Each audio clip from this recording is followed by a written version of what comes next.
You close the app. The concert is over. The trip is done. The party ended hours ago. Your camera roll is full. Your friends are still laughing in the group chat. Everyone agrees it was amazing. So why do you feel a little empty? Not devastated, not depressed, just strangely quiet inside.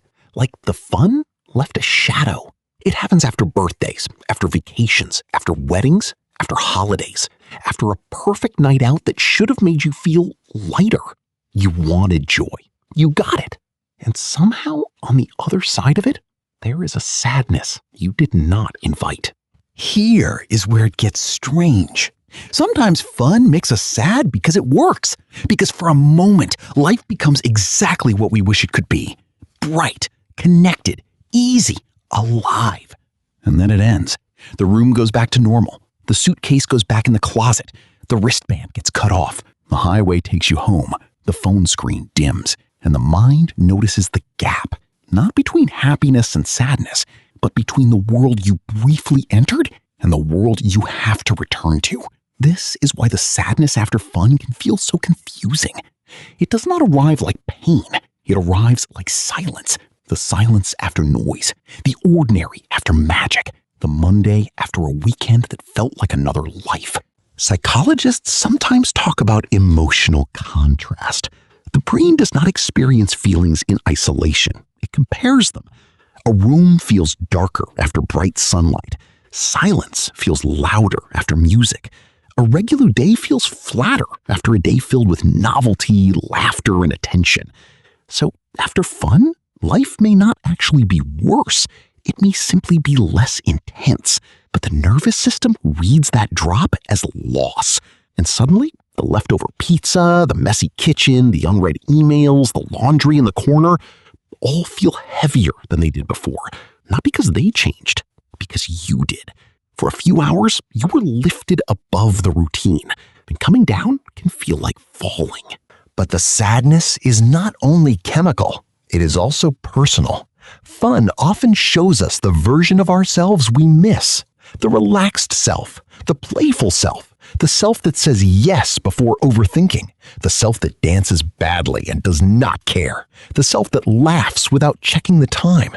Then the night ends, and the careful self returns, the responsible self, the tired self, the self with bills, deadlines, messages, and a body that has to wake up early. And somewhere inside, a quiet question appears.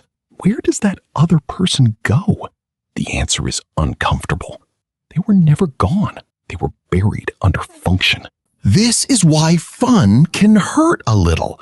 It reminds you that you are not only a worker, not only a parent, not only a partner, not only a student, not only a person trying to keep up. You are also someone who wants wonder. And when wonder appears briefly, then disappears, it leaves evidence. A receipt, a photo, a song, a smell on your clothes, a strange ache in the chest. But here is where it gets even stranger. Humans have been suspicious of pleasure for thousands of years. Ancient philosophers warned that too much pleasure could trap the mind. Religious traditions often treated joy as something powerful enough to require rules. Even old festivals were designed with limits. A feast had a beginning. A carnival had an ending. A holiday returned you to ordinary time. Cultures understood something modern life forgets. Joy is not just a feeling, it is a doorway. And doorways are dangerous because they remind us there are other rooms. In America today, fun is often packaged as a product. Buy the ticket, book the trip, stream the show, order the food, capture the moment, post the proof. The promise is simple. If you collect enough good experiences, you will feel good. But anyone who has ever felt lonely in a crowded bar knows the promise is incomplete, because fun is not the same as fulfillment, and pleasure is not the same as peace. That is the false belief. We think fun makes us sad because it was not enough, because the vacation was too short, because the party was imperfect, because the weekend ended too fast, because we did not maximize the moment. But often, fun makes us sad because it was meaningful, because it touched something real. If an experience means nothing, we move on quickly. If a moment matters, it echoes, and echoes can sound like sadness. Think about the last day of summer as a kid. Nothing terrible happened. The sun still came up, the world was still there, but the air felt different. The pool closed, the school supplies appeared, the evenings got shorter, a whole version of time was ending. You did not need language for it. You felt it. That feeling has a name in many lives, even if we rarely say it. Afterglow grief. The mourning of a moment while you are still grateful it happened. But here is the quiet twist. The sadness after fun may be one of the most human emotions we have because it proves we can measure beauty against time. Animals can play, children can play, adults can play too, though we often need permission. But humans do something stranger. We watch the beautiful thing while knowing it will end. We laugh and already feel the edge of goodbye. We take the photo because the moment is slipping. We hug someone longer because part of us knows this exact version of the night will never repeat.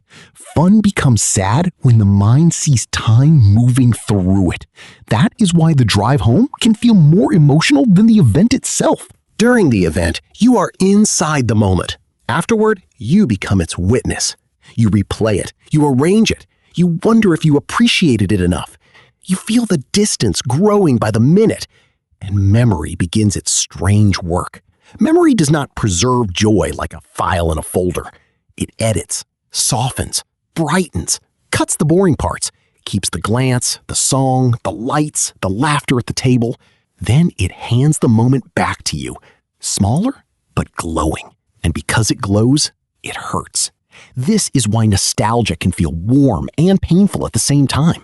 It is not just missing the past, it is missing who you were when the past was still happening. But maybe the goal is not to avoid this sadness. Maybe the goal is to recognize it without blaming the joy.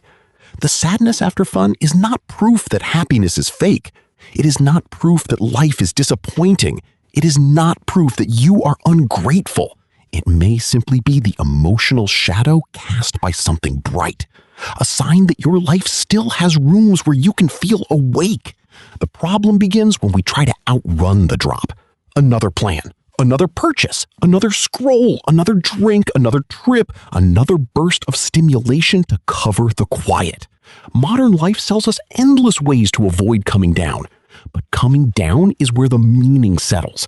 It is where the laughter becomes memory, where the photo becomes evidence, where the moment becomes part of you.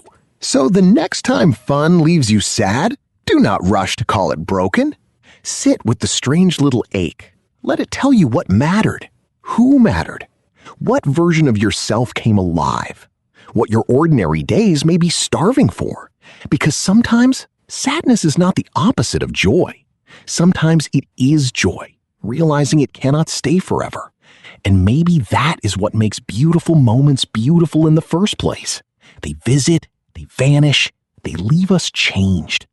In the end, fun makes us sad because time touches everything we love, and the heart knows how to clap for a moment while already learning how to let it go.